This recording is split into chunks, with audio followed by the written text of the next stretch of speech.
ও হে হরিদাস পাল, দিলীপ ঘোষ, তোমারে বলতে চাই ওটা মুসলমানদের বাপের সম্পত্তি, বাপের সম্পত্তি, বাপের সম্পত্তি।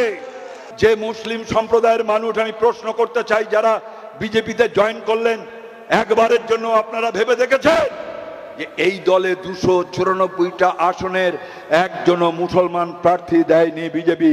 কি ঠিক না বেটে? একটাও প্রার্থী দিয়েছে? দেয়নি। গোটা ভারতবর্ষে একজনও বিজেপির মুসলিম সাংসদ নেই। আর যারা বলছে হয় কোরআন ছাড়ো নয় ভারত ছাড়ো, ওই যে মাথা মোটা দিলীপ ঘোষ, দিলীপ ঘোষ কি বলল? রেড রোডে অনেক দিন থেকে নামাজ পড়া হয় আমাদের বামফ্রন্টের আমলে। ও তো পার্মানেন্ট ভাবে দেয়া যায় না, অস্থায়ী ভাবে দীর্ঘদিন থেকে নামাজ পড়া হয়। কি বললো দিলীপ ঘোষ? দিলীপ ঘোষ বলছে হরিদাস পাল নাকি হ্যাঁ রাস্তা আটকে নামাজ পড়বে?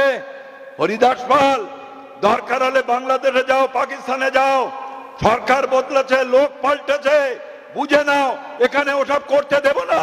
ও হে হরিদাস পাল, দিলীপ ঘোষ, তোমারে বলতে চাই ওটা মুসলমানদের বাপের সম্পত্তি, বাপের সম্পত্তি, বাপের সম্পত্তি।